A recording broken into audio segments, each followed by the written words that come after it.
seminar series. It's a great pleasure to welcome back to the land of the lumberjacks, Jesse Abrams. Jesse Abrams is an assistant professor of natural resource policy and sustainability at the University of Georgia. Holds MS and PhD degrees in forest resources from Oregon State and a BA in environmental studies from New College of Florida. Jesse's prior positions included 5 years as a research assistant with the University of Oregon's Ecosystem Workforce Program, a couple of years as a visiting assistant professor at Whitman College, and where some of the folks on this call will likely remember him from, 3 years as a research assistant with NAU's own Ecological Restoration Institute. And he's going to talk with us about drivers and outcomes of network governance on federal forest lands. So without further ado, Jesse, take it away. Thank you, Scott. Really appreciate that introduction. Thanks so much, everyone, for being here and for the invitation to speak with you all. My only regret is that I'm doing it remotely. I'd love to be back in Flag and see the lovely landscape again and visit with folks. It's great to see a few familiar names here in the group. So thanks everyone for coming out. Go ahead and share my screen.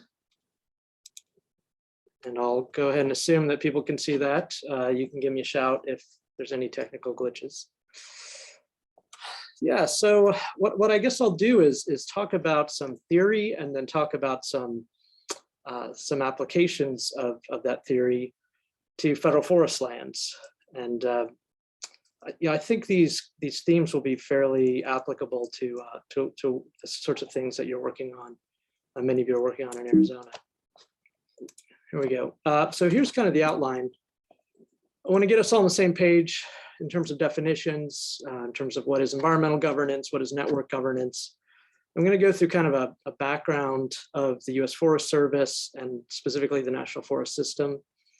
Get into this question of what's driving contemporary patterns of national forest governance, and then spend time on the outcomes and go through a few different cases from my own research that I think illustrate the outcomes of these kind of new patterns of governance, and then close with a few implications and critical questions. I'll try to leave 10 or 15 minutes at the end for Q&A. And as I said before, if I start running long, anyone can just go ahead and stop me, but I'll try to keep myself on time. So to start with, like I said, let's make sure we're on the same page in terms of the key concepts here. What's environmental governance? This is probably the definition that's most widely used from Maria Carmen Lemos and Arun Agrawal. They define it as a set of regulatory processes, mechanisms, and organizations through which political actors influence environmental actions and outcomes. Governance is not the same as government. It includes the actions of the state, and in addition encompasses actors such as communities, businesses, and NGOs. And you can see kind of the schematic off to the right-hand side of the screen that kind of illustrates this idea of these sort of three poles within contemporary governance, being the state or government, private firms, the business sector, and community or civil society, and all these sort of intersections between them. And so I think that the real key distinction here is between what we typically think of as government and this concept of governance. And so just to put a finer point on it, when we talk about government, what we're saying is that power, authority, and legitimacy really reside within the state. It's not to say there's not a role for non-state actors, there are, but they participate primarily as recipients of government action or as agents in principal-agent relationships. And so an example of that from, let's say, the Forest Service would be that the Forest Service for a long time has relied upon private contractors to do things like build roads and harvest timber. But the idea was that was a very kind of narrow suite of actions that were sort of constrained by sort of government definitions. And then when we talk about government, we're talking about these formal institutions, so laws, regulations, case law, et cetera. When we talk about governance, it's a little bit more complicated. So the idea is that power, authority, and legitimacy reside in these sort of networks of state and non-state actors, not purely within the state. And that these non-state actors participate in not just as recipients or as agents in these principal agent relationships, but they are more active in terms of institutional design, reform, et cetera. And so the emphasis here is both on the formal institutions, such as laws, regulations, and case law, as well as these informal institutions. And I'll provide some examples of those a little bit later on. So that's kind of the basic definition of environmental governance. when we talk about this concept of network governance, I think this is a good definition. This idea of a shift from government to governance via decentralized social organization, where society is no longer exclusively controlled by central units, but is distributed among a broader set of participants. These governance networks generally comprise multi-level and often multi-sectoral parties involved in public policy deliberations and are alternative ways for connecting public policy making to citizens and relevant stakeholders. So here's sort of one way we might conceptualize it: is network governance is in some ways the intersection of those three spheres that I talked about in terms of the state, the private sector, and civil society. And it's really characterized by both those formal and informal linkages among those three spheres that span multiple scales, multiple levels. All right, so that's just a little bit of theory. That's to kind of get us on the same page. What I want to do here is to kind of talk about whether that sort of model, whether that paradigm is showing up in the administration of our national forests, which I argue it is. And to do that, I'm going to provide a little bit of background and a brief history. Again, I think given the audience, a lot of this is going to be review for you all, but it might be important just to make sure we're all on the same page. And I want to acknowledge that obviously the U.S. Forest Service is not just the National Forest System, right? So there's research, there's state and private forestry, there's the international arm. You know, today I'm primarily going to be focused on the National Forest System. So when I talk about the U.S. Forest Service, that's essentially, you know, who I'm referring to are the various rangers and their staff and the line officers involved in administering the National Forest Estate. And I'm primarily talking about kind of the sort of the forest management side of the National Forest System, rather than, let's say, the firefighting side, which is also important and I think you know, intersects with some of the things I'll be talking about, but it's not the main focus I have. So here's the part where I'm going to really try to keep myself brief, because I know that this could get long. But to provide just a very brief history of the U.S. Forest Service and the National Forest System, of course, we have to start with Gifford Pinchot, right?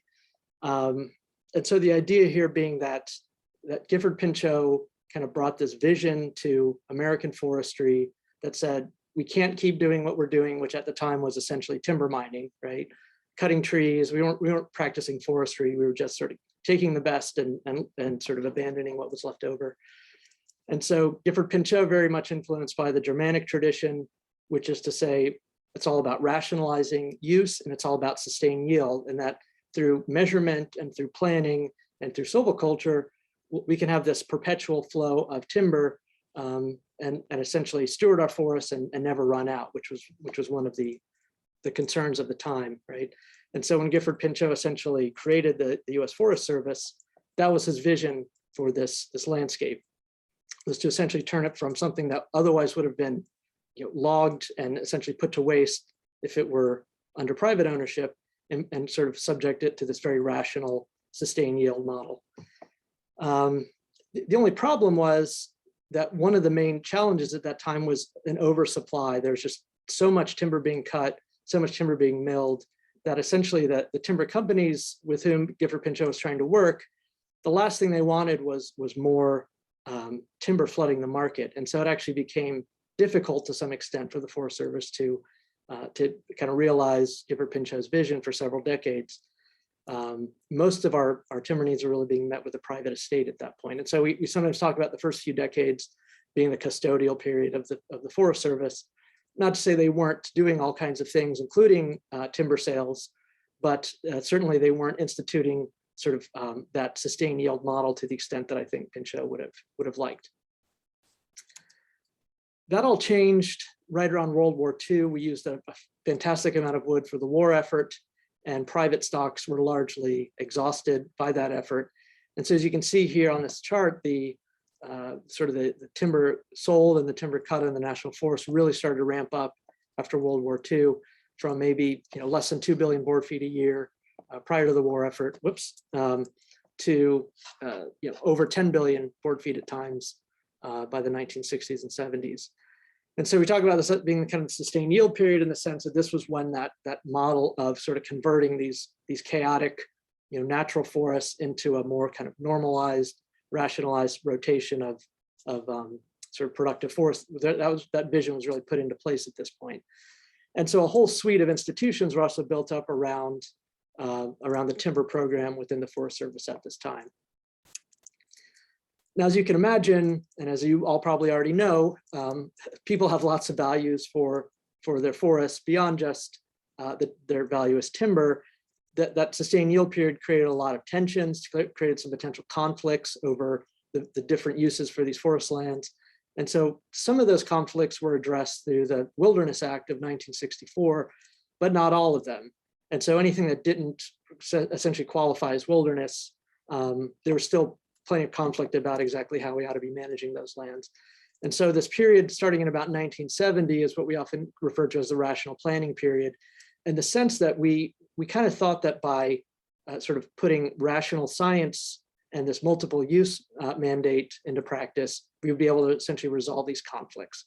And so what I mean here is planning for where exactly we're going to put different uses on the landscape and how we're going to try to make everyone happy. And so this was reflected in laws like NEPA, the National Environmental Policy Act of 1969. That's what Nixon is signing here. The National Forest Management Act of 1976, which said that essentially by planning on our national forests, we can resolve some of these social conflicts we have around them.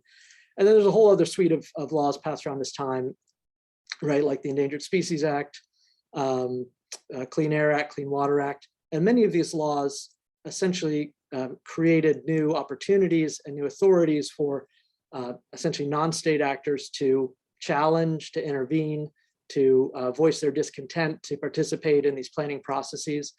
And so this sort of rational planning period set up the next stage, starting in essentially the late 80s into the 90s, where we had these sort of cascading forest policy crises that were sort of best characterized or best sort of represented by the northern spotted owl conflict in the Northwest.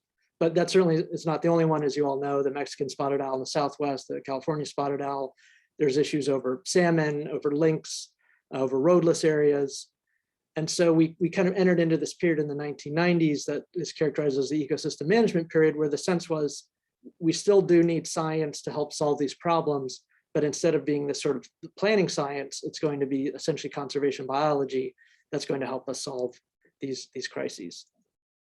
That brings us essentially to the modern day and to this period that some have called, and I would be one of them, have called social forestry. And I kind of put a question mark behind it because I think it's still sort of up for debate exactly what this period is, what characterizes it, and to what extent it really differs from ecosystem management. And so I'll talk about this notion of social forestry in a second, because I think this is where we get into the concept of network governance in terms of National Forest Administration. But before I get there, I want to make this point, which is to say that each of these periods sort of left its legacy on the Forest Service as an agency. So for Pinchot, this notion of bureaucratic independence, this sort of trained foresters making decisions on behalf of the greater good, that never really went away. What happened in a sense that these other institutions became layered on top of it. So the sustained yield period, we had all these institutions related to timber primacy. Then we added multiple use. The rational planning period added this notion of public involvement and external review, then added these veto points, what political scientists call veto points, which is where external actors essentially get to put a hold or complicate the implementation of a policy. Then we get into these notions of forest health and collaboration. The point I want to make is that essentially when you look at the Forest Service as an agency, it's sort of dealing with all these simultaneously. So we didn't so much replace one paradigm with another as we started to stack one paradigm on top of the other. And that'll become important for the kind of piece I'm going to talk about next. So kind of getting into this notion of social forestry and what this means. Yeah, I really took the inspiration from Georg Winkel, who is a German forest policy scholar who spent some time in the US. I don't know if it was a sabbatical, it might have been a sabbatical, and kind of did a study on forest policy change on the national forest system. And he really said that he sees these kind of competing paradigms, but that essentially that this change is driven by these historical, political, demographic, and discursive factors. And so the three paradigms that he sees sort of in competition on the national forest system are sustained yield, which we talked about, this notion of a timber focus. It was really dominant through much of the 20th century. this ecosystem management paradigm, which has this more about kind of an integrative conservation science focus that really came to the fore in the 1990s. And then what he calls social forestry, which is, we'll get into it, but the idea is that it really emphasizes collaboration, and it emphasizes this notion of having the agency having to work essentially in networks or in partnerships with these non-agency actors. And so it's not so much that he's saying that we've made this wholesale flip from one to the other, so much as all three of these are, in a sense, sort of competing at various scales. And so in order to sort of explain how we got there, how we got to that social forestry regime, I'm going to try to walk through this sort of contrast, which says that for essentially all those periods that I just talked about up until the social forestry regime, even though the management emphasis changed, the one thing that was fairly consistent is that the federal government was really in the driver's seat, which is to say, it kind of set its own rules and implemented its own policies, largely in an autonomous sense. So in other words, it kind of exercised this notion of agency sovereignty or bureaucratic independence. And so I think that the shift is to say that social forestry represents something slightly different in the sense, not to say that the agency no longer has legal authority, that it no longer has a budget, but it's to say that increasingly it sets its goals, it creates institutional change, and it implements its policies through these much more complicated network approaches. And so I want to talk briefly about sort of how we got there. And again, this is sort of an argument. Some may contest it, and I would certainly welcome that conversation. But this is kind of how I see it playing out. And so that's to say that for much of the 20th century, the Forest Service was characterized by this notion of largely autonomous decision-making. It had this sort of timber primacy within the context of, at least since 1960, a multiple use mandate. It had adequate budget to administer those forests while paying for fire suppression, which for much of the 20th century occupied a relatively small proportion of the agency's budget, with some important exceptions during certain times. And I think importantly, the Forest Service had regular involvement of Congress in providing direction and resources. So that's kind of a very simplified version of what that dominant federal model looks like for much of the 20th century. Obviously, it's much more complicated than that, but that's the basic idea. And so what happened towards the end of the 20th century is all these factors that came in to complicate that model. So ecological complexity, partially we just recognized much more, how much more complex these forests were than maybe we had originally thought. Certainly more complex than Pinchot would have been thinking when he was really just playing for how do we not waste our forests, how do we continue to produce timber on a sustained yield basis. Obviously, an increase in different kinds of social values, right? These internal and external interests. So society became more diverse in terms of its values for forests. The agency itself became more diverse in terms of the kinds of people that were working within the agency. And there's this proliferation of veto points and veto players, which is to say a lot of new laws created new leverage for people to contest agency decisions.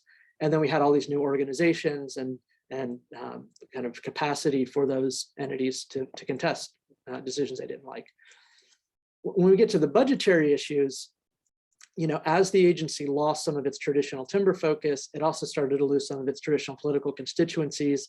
That led to reduced overall budgets, and a greater proportion of its budgets are now being spent on fire suppression. And so this is, according to the agency itself, some of its core duties, they've had to cut back anywhere from 30 to 60% on those duties because they're spending so much money on fire suppression. I don't think that's going to be news to any of you. I think you already know that. And I think another important point here, maybe underappreciated, is that since essentially 1976, essentially the National Forest Management Act, we haven't had really strong direction from Congress in setting direction for the National Forest System, for saying, here's what we want you to do, and here are the tools and the resources to do it. What we've seen instead is a lot of action from the executive branch and the judicial branch. So Northwest Forest Plan, for example, which is we often look at it as essentially kind of the first shot that kind of revolutionized forest management direction on the national forest. That was an executive level decision sparked by a judicial decision. It's not to say Congress hasn't acted at all, they have, but in a much more, I think, in some ways reactive way than they did for much of the 20th century. So what does all that mean? The consequences are the agency, I think, has lost some of that autonomy that it traditionally had. And because it continues to be contested, because There's these essentially multiple social pressures on the agency. It's lost some of that legitimacy that it once had. Kind of the classic text on National Forest Administration is The Forest Ranger by Herbert Kaufman, 1960. And the agents that he described in his book are, they're sort of the classic mid-century can-do bureaucrats, loved by everyone, lots of social capital, right?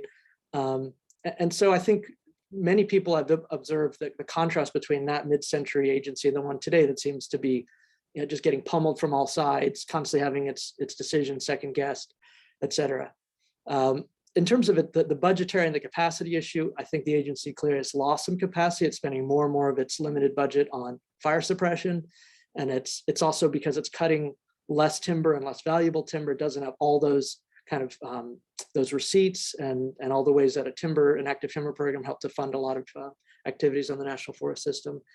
And then because Congress has not been as involved as it used to be, I think what we see is this tension between the institutional legacy of the agency and all these emergent social and ecological issues.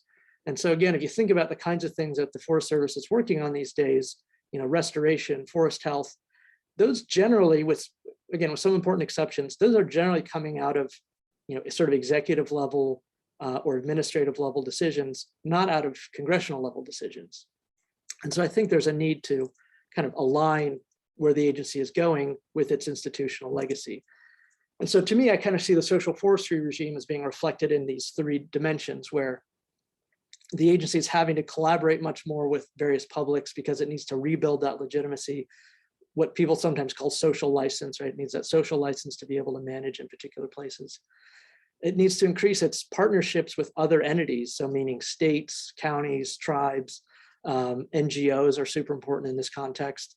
And so the agency is essentially having to increase its capacity through these partnerships rather than through kind of its own appropriations and its own timber receipts the way it used to. And then there's this notion of institutional innovation, which is to say the agency is constantly having to adapt to its new reality, but because it's not getting as much support from Congress as it maybe used to get, it has to find these new, somewhat innovative ways to do that. And a lot of the ways that's been done in the last 20 to 30 years has been through these sort of local scale innovations, local people trying new things, and then that becomes institutionalized at a broader scale. All right, so to sum up, I know that's kind of a lot of theory. I think that the kind of summation of all that is to say the agency has gone from being essentially hegemonic or essentially sovereign over its estate to contested. There's more objectives. It's a more diverse internal and external environment. There's this proliferation of veto points and veto players. And so as a result, the agency has gone from being autonomous to being networked because of the budgets, because of those reliance upon external entities, and because we've also started to have to pay attention to these cross-boundary and cross-scale issues in ways that maybe we weren't paying so much attention. We were just focused on getting the cutout. All right, and so I promise I will end with the theory very soon here, but I did want to touch on this model, which comes out of one of the readings that I shared for this week. This is the Mosley and Charnley piece. I think it does a nice job of summing up kind of the contemporary management context, which is to say that the sort of decision maker, the line officer on national forests, continue to have some agency, some discretion in how they manage, but they're sort of pushed and pulled in different directions from these different kind of influences. Some of those are coming down from above, the formal legal requirements, case law, budgets, targets, right? Their incentives, and then some of them are coming from the outside. So meaning the economic conditions at the local level, the biophysical conditions, the kinds of forest they're working in, the forest health issues, et cetera, and especially these social and political conditions. What sort of social support is there? Is there a collaborative effort? Are there partners that are willing to contribute, capacity, resources? They're willing to put some of their political capital on the line. All those things influence kind of the decision environment for the agency these days. And so just to think about this kind of social and political conditions arrow for a second, we might think about the agency having to essentially consider with any action, who's likely to block us and who's likely to help us achieve this management goal. And so there may be some veto players out there who their only role is to try to block. There may be others whose only role is to try to help achieve certain types of goals. Then there may be some that do a combination of both. And so that's just kind of a way of conceptualizing what that decision-making environment looks like under this notion of social forestry. All right, so that's a lot of theory. Thanks for sticking with me on that.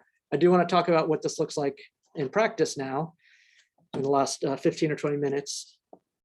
And so I'll give a couple of examples, and I'll go into a deeper dive in one of those examples. So here's just a very simple example. You know, a few years ago, I was taking some colleagues on a sort of a 2 or 3 day tour around Oregon, looking at different forest issues. And we met with some folks from the Deschutes National Forest who talked about this restoration project they had going on. And they gave us this handout I just thought was such a perfect encapsulation of this concept of network governance. So you can see here that in order to actually implement this project, this restoration project, to make it work, this was the agency essentially saying, okay, we're going to come out with sort of some funding, we're going to make the plan, we're going to help design, you know, some of these features in the contracts, but we're going to depend on the Mule Deer Foundation to administer some of these contracts through the stewardship agreement. We're going to depend on Trout Unlimited, right, to do this challenge cost share. They're going to share resources. They're going to do all these things you see here, the funding for the various restoration elements, coordinating volunteers, doing some of the outreach. And then we're going to work with the Audubon Society on our monitoring, right? It's not to say that the agency couldn't have done anything without these partners, but when you look at the sort of the vast array of projects that the agency is trying to achieve, this is the kind of thing that can really help both with the kind of the political, the social aspect, but also with the funding and capacity aspect of getting projects done. Another example, also from Oregon, this is from the other side of the Cascade. So Deschutes is on the dry side, Willamette National Forest on the wet side. You know, I can go into more detail here. I'll just give a very brief synopsis, which is to say this was kind of a study of kind of a remote sensing kind of pattern and process analysis combined with a kind of a grounded kind of governance analysis. And the question was, you know, what are the patterns and process of kind of forest disturbance within the Northwest Forest Plan area? The whole idea behind the Northwest Forest Plan was to kind of segment the national forest into these different land use allocations to both kind of provide for the needs of these species like the northern spotted owl, the marbled murrelet, while also continuing to produce timber and sort of creating opportunities for learning and innovation. And I think that the take-home message with our sort of analysis here is that when you look at the patterns of disturbance, in this case meaning essentially timber harvest disturbance within this area, you're not really seeing much difference between these land use allocations. And that's because it turns out that the allocations aren't driving the patterns on the ground so much as this notion of kind of social license or the ability of veto players to intervene and essentially decide what kinds of harvests are acceptable and which kinds aren't. And so what you see here is that these veto actors, in a sense, have more sort of influence over those patterns and processes than the land use allocations within the Northwest Forest Plan. Again, that's just a very, very quick and dirty synopsis, but I'd be happy to talk more about that in Q&A if anyone wants. What I'd like to do for most of the rest of the time I have is to dive into another research project that we wrapped up a couple of years ago. And the idea here was to say, okay, you have this massive disturbance event, right? This mountain pine beetle outbreak that lasted from essentially the end of the 1990s into anywhere between 2010 to about 2015, depending on the exact geography that you were in. You know, it affected forests all across the Intermountain West from about Colorado northward. And so and it's especially hit the national forest particularly hard for obvious reasons, right? That's where the mid to high elevation forests are in the Intermountain West.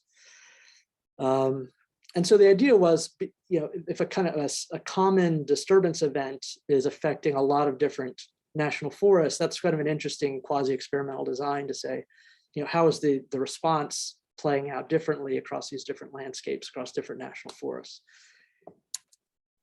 And so what we did is we essentially did 4 case studies of different areas, not necessarily single national forests, but different areas that were affected by the mountain pine beetle.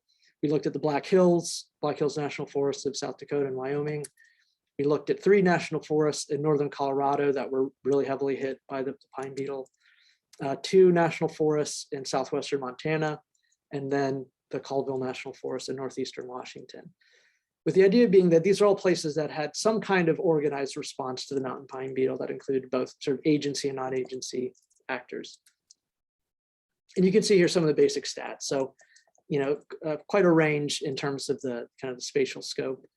The Colville being the smallest at under 400,000 acres to about 2.5 million acres in the Montana case. But all places that were heavily affected by that mountain pine beetle outbreak. And so the idea here is, we were looking to see what was the response. How did people, generally speaking, how did the agency and its partners respond, and what were the outcomes in these different cases? And so we want to look at both, again, the formal institutions, right? All the kind of the legislative law, the administrative regs, forest plan direction, et cetera, all the way down to project level decision making. But we also want to look at all of these sort of informal network linkages where all these kind of non-US Forest Service actors are getting involved, contributing, in some cases blocking, and doing all those things that external partners do. And so, and there was a lot of action in terms of kind of these collaborative and community-based responses in each of these landscapes. I'm not going to go through this in great detail. This is just to point out that essentially all 4 of our cases had, in most cases, multiple kinds of collaboratives, roundtables, committees, some at these sort of regional level, so meaning multiple counties, in some cases multiple states, all the way down to the local level of individual communities. And so there's quite a bit to look at in our 4 cases. And it's a really complex scenario in the sense that this is about a native insect affecting native tree species, but in forests with a past history of forest alterations. There's strong climate drivers.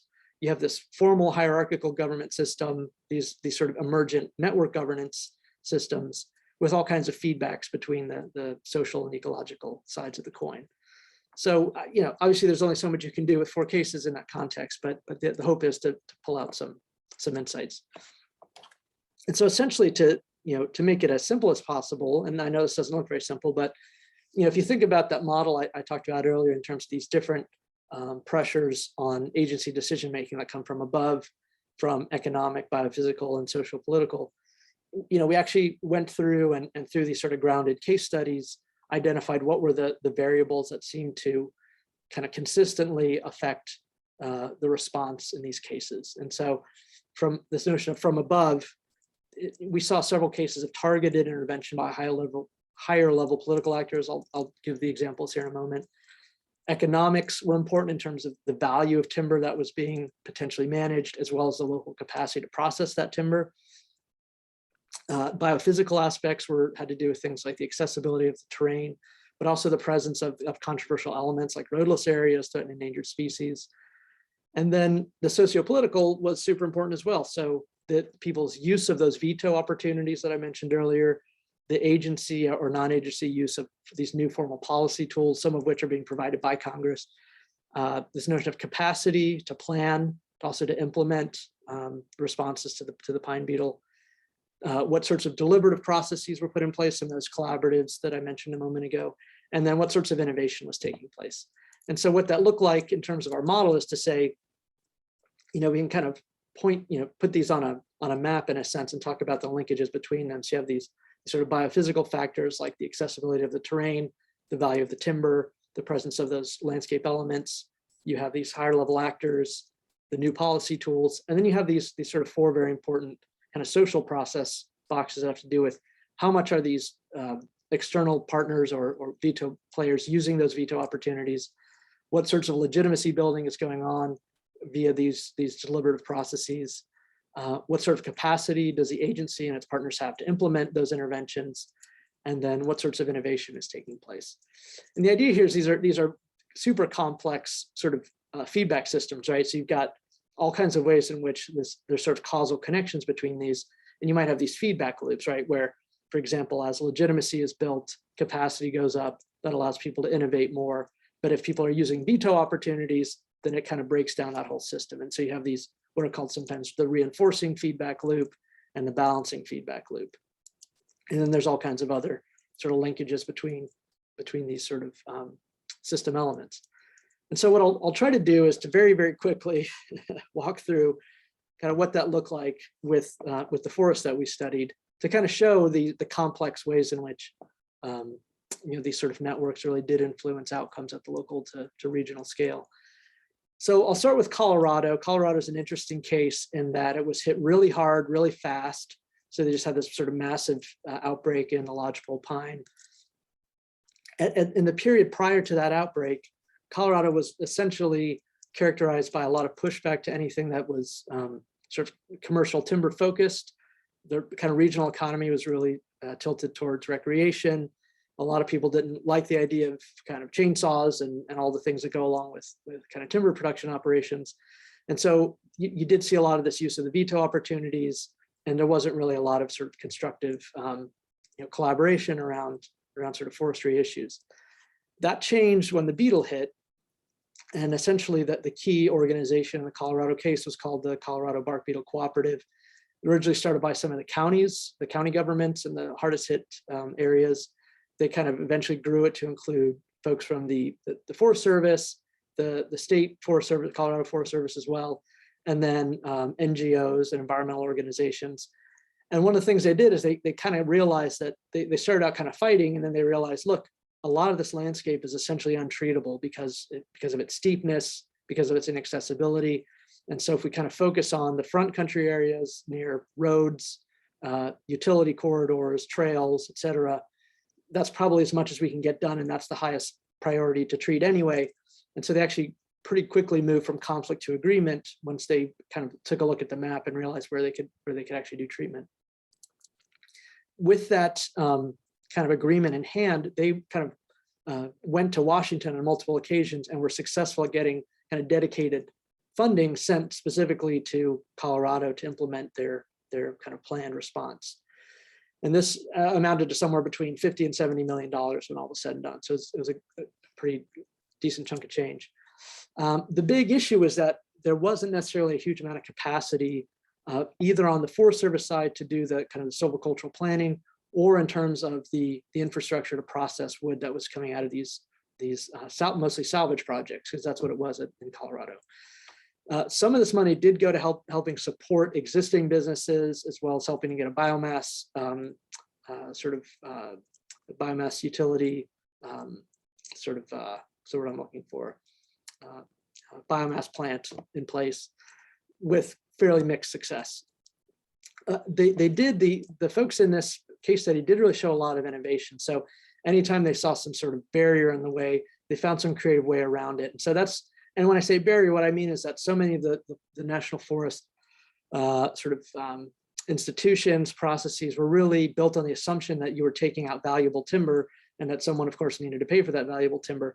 In this case, they're mostly taking out really low value timber, in some cases worthless, or having to pay thousands of dollars an acre to take it out.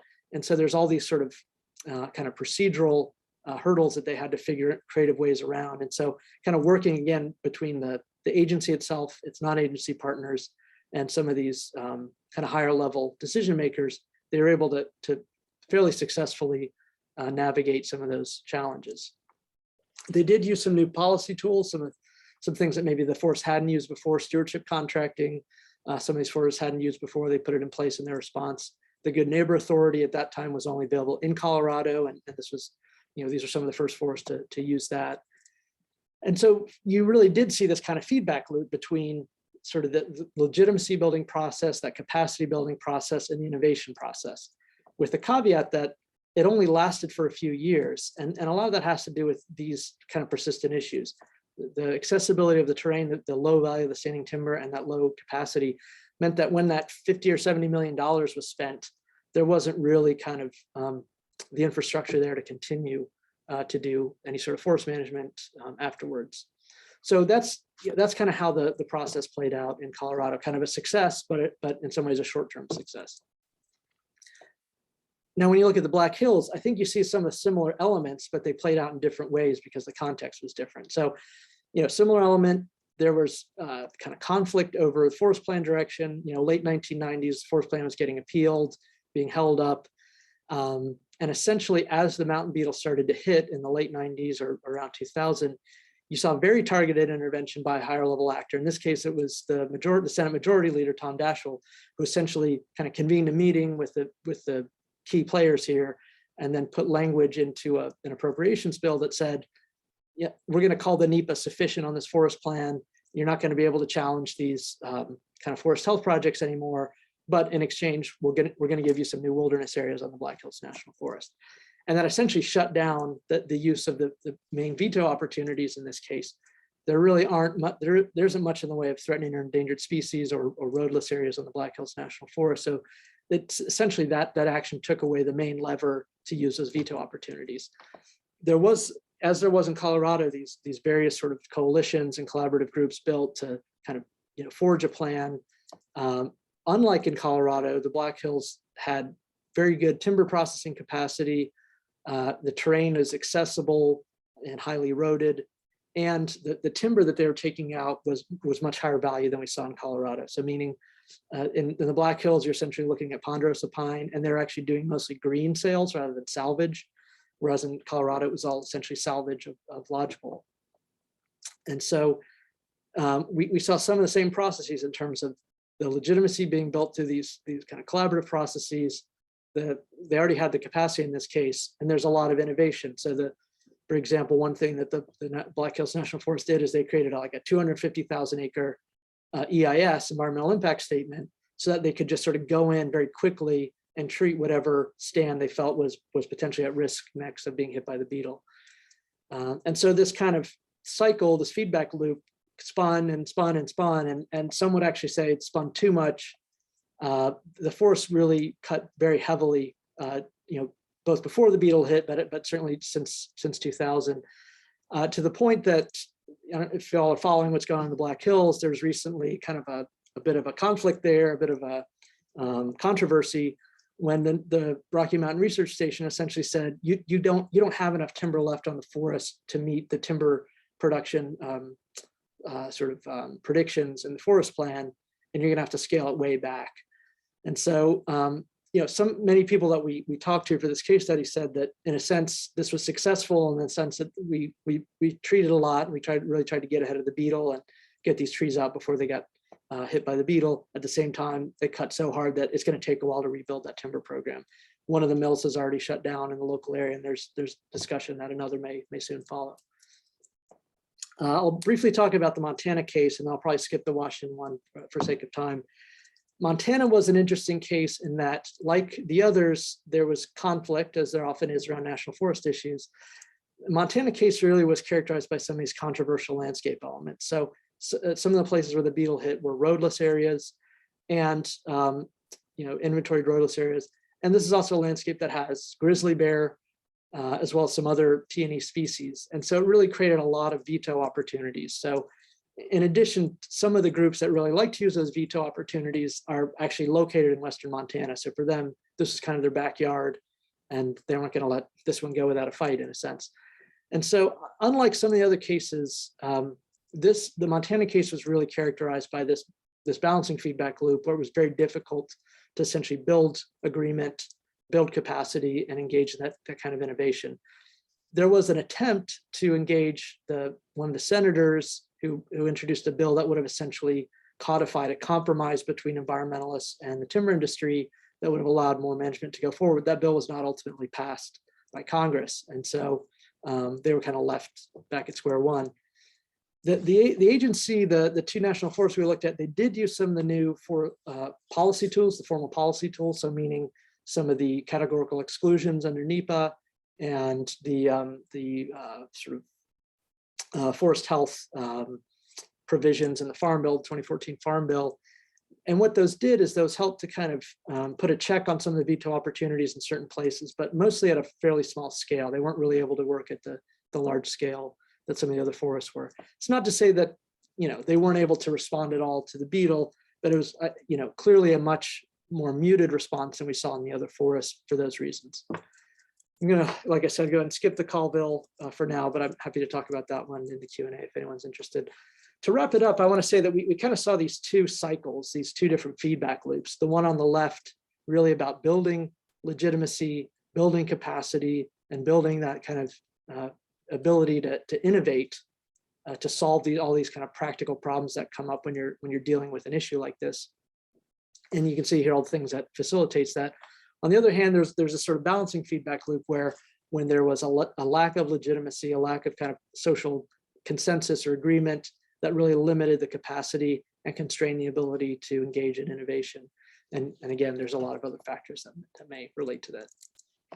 So to wrap it all up, I think one of the key lessons is that these local scale outcomes are really influenced by these multi-scalar networks. They go all the way up to Washington, D.C.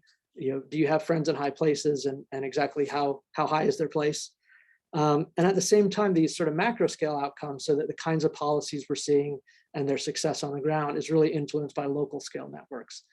And again, those networks are pretty complicated. So they're sort of kind of the local community, they're the counties, they're the NGOs, they're the environmental organizations, they're the timber industry. And then there's a lot of other kind of intermediaries in between at local, state, and national levels. I think this notion of kind of the feedback process that I just talked about is really important. So we often want to say, okay, let's boil this down to what are the, how is Y a function of X? And in this case, it's a little bit more complicated than that. It's really about these sort of feedback loops, so that in some cases, a network would start in one place, and as they started to build, agreement and legitimacy, you started to see these changes that then kind of fed through the whole system. I think this, kind of, stating the obvious here, these non-federal actors are really important, both in facilitating some courses of action, but also blocking others. And as I talked about earlier, some entities may do some of both. And this is, to me, kind of the heart of this notion of network governance and social forestry, is that this kind of loss of agency autonomy and a dependence to some extent upon these external networks for success. A final point about this research is that there's no obvious difference between cases in terms of their attempts at sort of breaking out of their old sort of feedback loops. There are differences in terms of how successful they were.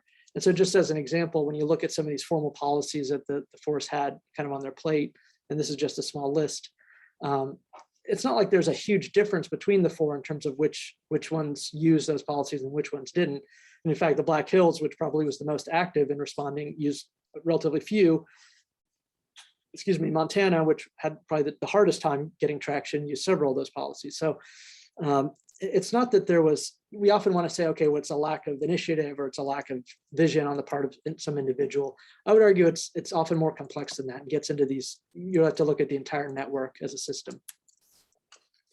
All right, so to wrap it all up, and I'm already running a little bit longer than I expected, I think the kinds of questions I would ask, so looking at this notion of network governance, is it truly more adaptive? That's one of the arguments, is that it's able to tackle these really complex sort of concerns, wicked problems.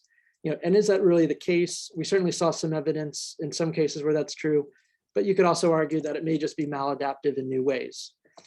There's also this argument that network governance increases legitimacy by including a broader suite of actors in the governance process. Is that true, or does it create new legitimation challenges? There's all kinds of questions about who gets to participate and who doesn't. How much does the person who's paying the piper call the tune, right? If the agency is increasingly depending on outside entities for capacity. Is it actually more effective? How long will these partner investments be sustained? And again, what are those implications? Is this sustainable? Can we expect that we're still going to be doing this in 50 years? Are people going to have the energy to engage in these kinds of processes? And then maybe just the kind of the big final question, do we need something like comprehensive national forest legislation? In a sense, the agency is still working off of two kind of forest policy visions that were passed in 1960 and 1976. So maybe there's a need to revisit that. All right, so I'm going to leave it there, and happy to take any questions. Thanks everyone for paying attention, and I will go ahead and stop sharing my screen now.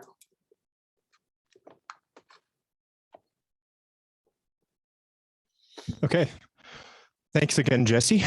With that, we can open it up to Q&A. If anybody has questions that you'd like to either unmute and voice or pop into the chat, I'm happy to relay those questions.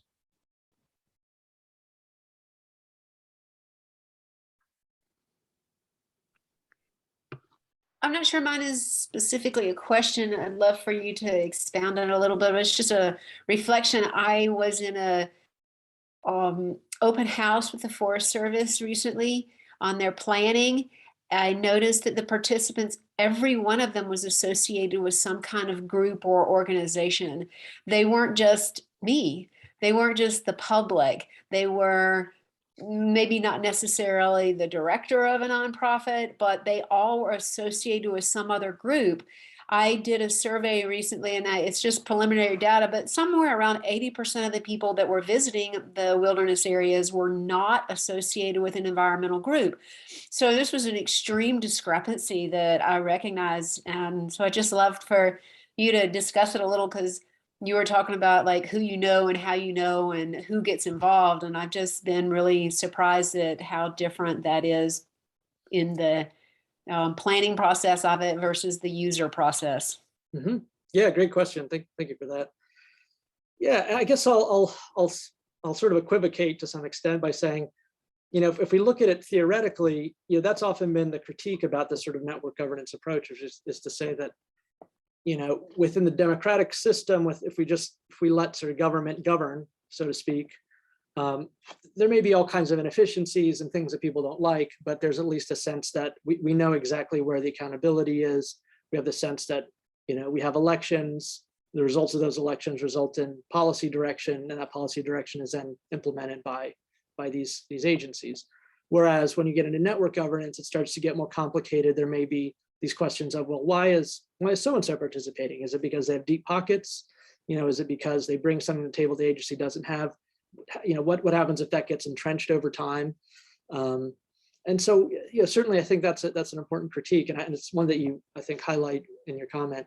You know, on the other side, if someone sort of, you know, challenged me on that and said, okay, but can you name something you've seen that has really concerned you in terms of, you know, what these partnerships have been achieving on the ground? I would probably have a hard time answering that question. I would have a hard time saying, hey, yeah, I saw this project and I thought it was really questionable what's going on. Most of what I see, I'm really glad that these other entities are there, right? Like, I'm super glad that the Nature Conservancy is getting involved in all these restoration projects and that they're sharing their burn crews with the Forest Service, right? And I see all these great ways in which these other NGOs and partners are you know, sort of working together. And so, again, so I'm sort of equivocating in the sense that there's kind of a theoretical critique or argument, but on the practical side, you know, if you might just say, if it's meeting people's objectives and if it's accomplishing what people want to see on the ground, maybe we should be okay with that, right?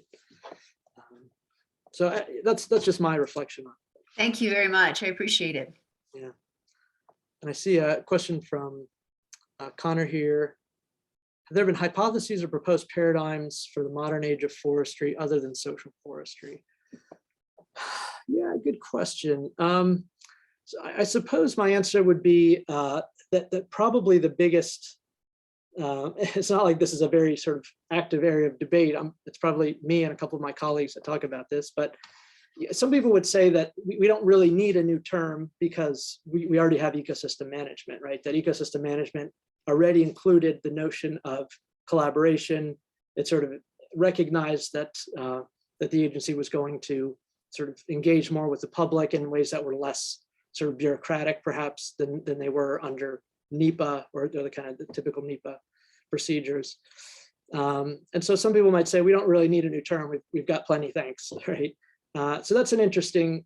I guess that would be the only debate is, you know, is the age we're in just more ecosystem management, or is it something qualitatively different that we need to think about in different ways? So, you know, I think in my work, I've tended to really kind of draw upon that notion of social forestry because I think it does point to something qualitatively different than the vision under ecosystem management. But I'd be happy to hear an opposing viewpoint on that. I guess let me take another step back and say the other kind of theory that some people might bring up and others have brought up. So like James McCarthy, who's a political ecologist, has kind of brought this up. And that's the concept of maybe we should be talking in terms of neoliberalism, right? Which is to say there's a sort of global kind of trend since essentially the 1980s towards downsizing government, sort of shrinking the state, and essentially outsourcing what used to be sort of core government actions to essentially the nonprofit sector and to the private sector.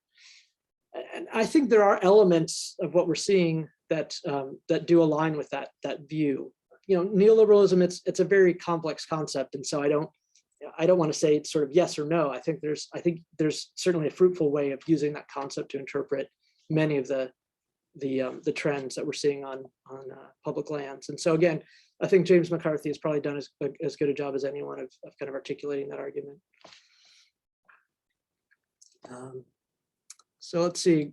I know we just got a couple minutes left, so I'll try to get through these last couple questions really quickly. So Jill says, I think this brings up a big question about how this work is funded. So outsourcing of management expenses and a reliance on unpaid labor by partnering organizations. Yeah, absolutely. I think that is one of the key questions. And again, you know, I know a while back there were some, you know, ideas floating around about, well, you know, what if this is going to be the new norm for, you know, corporate sponsorship of national parks, right? Are we going to go to the Grand Canyon and have to stand at, you know, McDonald's Point or something, right? We're going to rename all the overlooks after corporate sponsors. And obviously, I think most of us probably would be pretty uncomfortable with that. I don't want to speak on anyone else's behalf, but most of the people I know, I should say, would be uncomfortable with that. I haven't seen anything, you know, quite that distressing yet in my work on national forests. Again, everything I've seen has looked really good, but I think it's fair to question whether the model is correct, even if so far it's been used well. You know, if you can imagine ways it could be used poorly, that may be reason for concern. And then we'll get to see James. Good to see you. He asks, how easy do you think it is to essentially model all this in advance for a new project that may be under consideration for national forest? And he says, classic look. And I suppose you mean the fact that it's extremely messy and unorganized, and that is true. Yeah, so, you know, that's an interesting kind of philosophical question. Is this something we can sort of predict in advance, or is this only something we can reconstruct kind of retrospectively? I would say in terms of the details, I think the details are often emergent.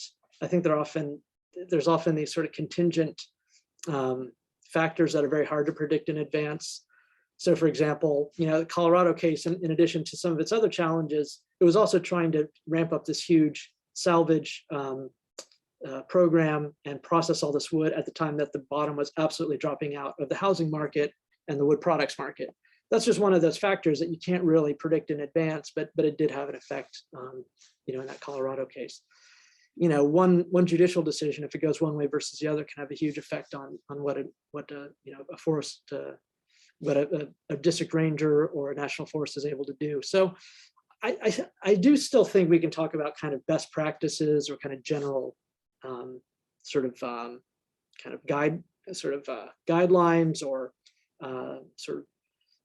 again, best practices that are often associated with success, but in terms of predicting with any sort of security in advance how well it's going to work in a particular case, I think is always going to be difficult.